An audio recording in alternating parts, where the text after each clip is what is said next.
Okay,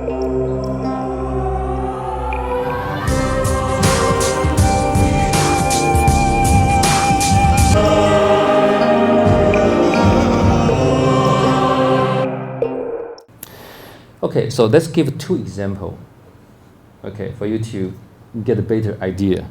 What's isometric, what's allometric system? So first we give one example about an isometric system. One case of isometric system, for example, the weightlifting for the human records. Okay, so human try to compete with each other how much weight they can lift. So when we want to lift the weight, actually, we have different people from very heavy people to very light people. So we classify the weighting competition into different levels. Okay, heavy level and light level. So no matter what kind of level, you will see the human body, the arms, the width of the arms. Okay, the dimension of the arms actually is proportional to your body length. Okay, for heavier people, they are taller and also stronger with a thicker arm.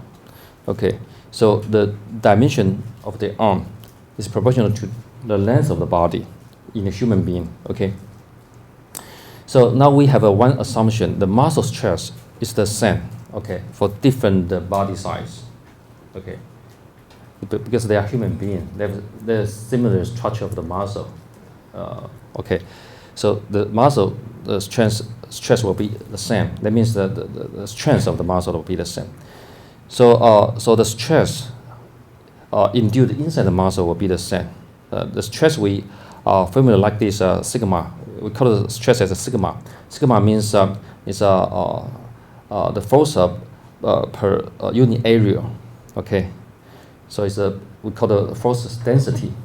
How dense the force acted on some kind of area. So the sigma will be constant. Okay, that means the muscle will induce the same stress. Okay.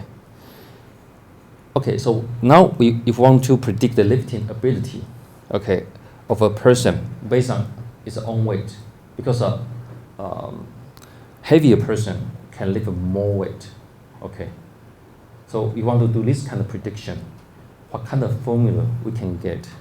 Okay, so first we find out the body, the human body, the weight of human body is proportional to the length cubic. Okay, it's a body force, right? The mass. We talk about the mass, the weight of the body, the human. It's a body force, so it's proportional to the length cubic. Okay. Now we look into another force, the lift force. The lift force means the muscle strength sigma times your arm the dimension square. We talk about the ability of the muscle.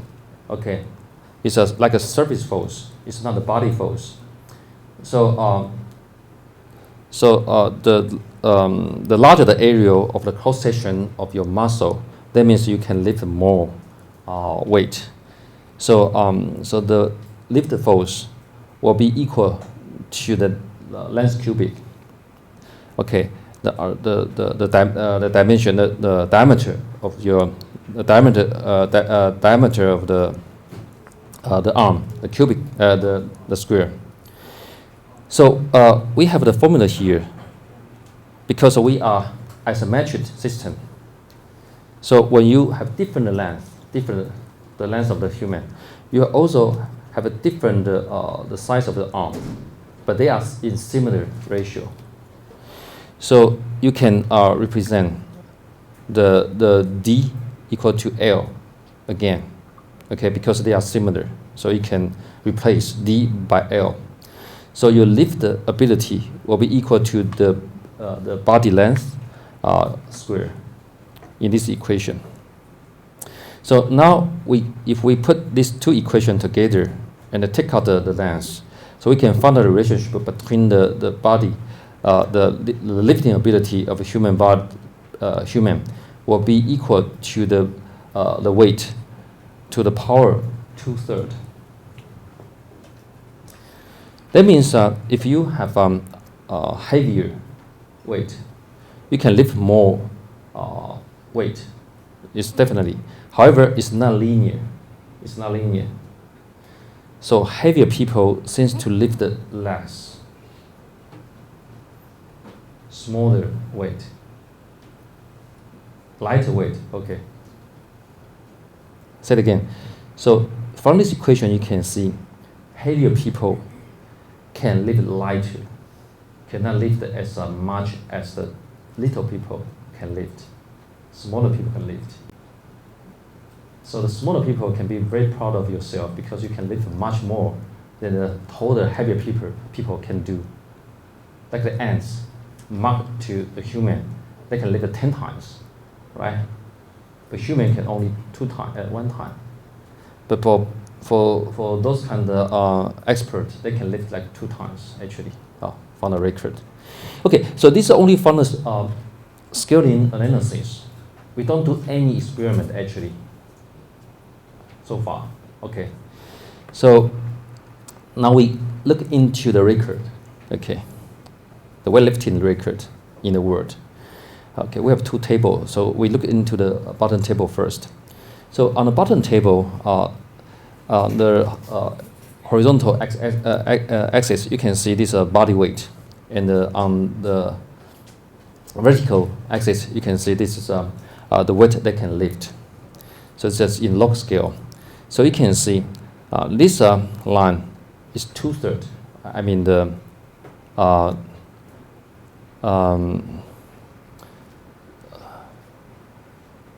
okay, it's 2/3. Okay, so you can see all the records are falling onto the line of 2/3. Okay, the slope of the slope is 2/3. So all the records are falling into the line. So the records is about if we write these experiment results into a formula, the formula will exactly the same as this one we just mentioned. Okay, the weight they can lift is proportional to the body weight 2/3, because the slope of this curve is just 2/3 from the experiment. So on the top, the formula we have that from the scaling analysis, but this one is coming from experiment results. So you can find out our analysis is exactly the same as experiment results. Okay, that's quite interesting. Okay, but on this kind of figure, you see several dots are a little bit different, deviated from the line. For example, the 148, this one. The 148, this record is a little bit slightly higher, okay, than the line. That means this person has a very good ability, can lift much more than the prediction. But for the other one, the 189 is a little bit below. That means it's a little bit weaker than we thought. Okay, but most of the dots are falling into the line very, very well. Okay. Another figure is talking about the consumption of oxygen. Actually, the consumption of oxygen also proportional to the surface area of your lung. Okay. So it's also like a surface related physical quantity. So when we draw a different person, the body mass on the horizontal axis, and also the oxygen consumption level, they will be proportional to the surface area.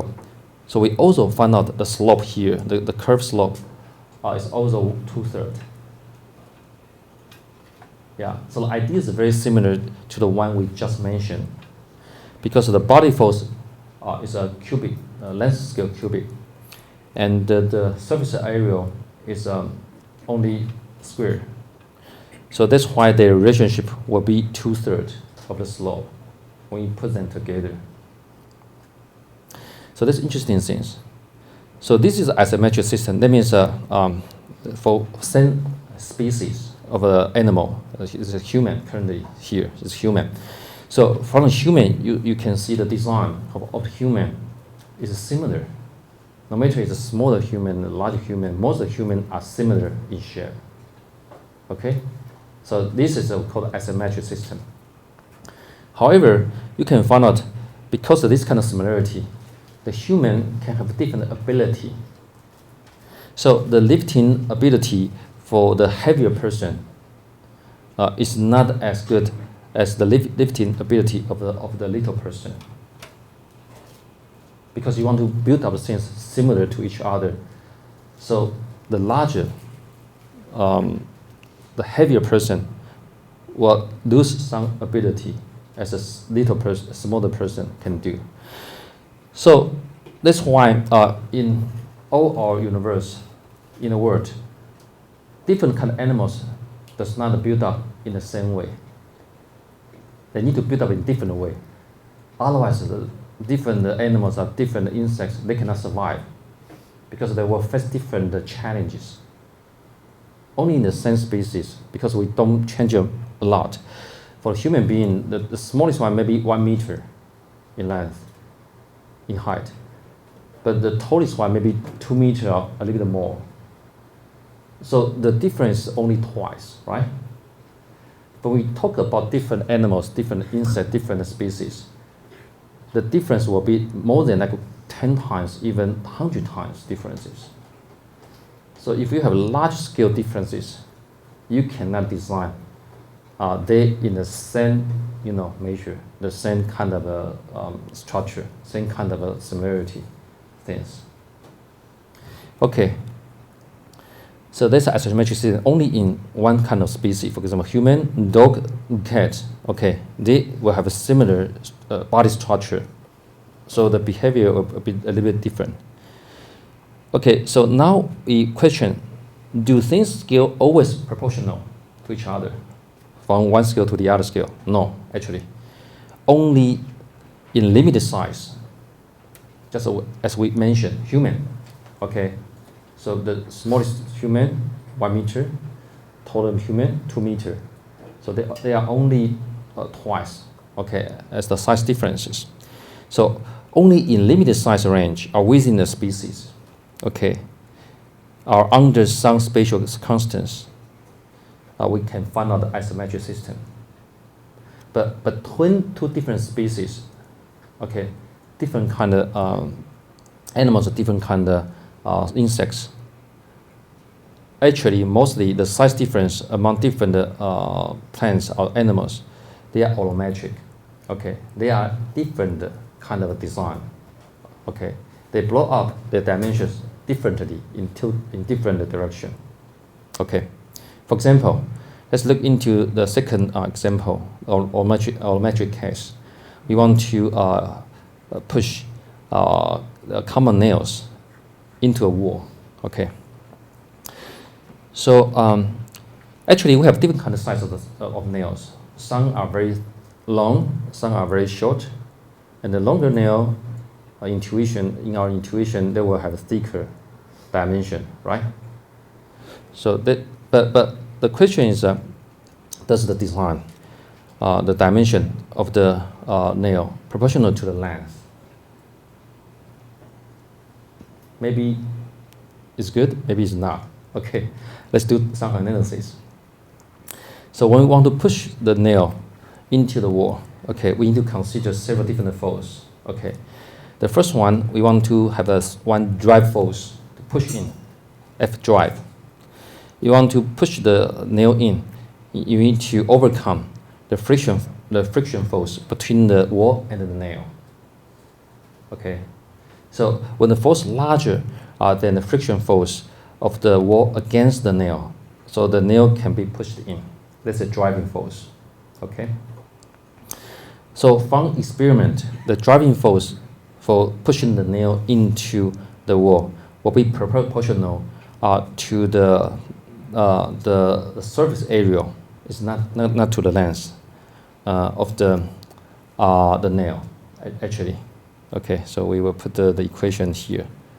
Sorry, not the surface area, the circumference. The P push in equal to pi d. D equal to the nail's diameter. This means the circumference.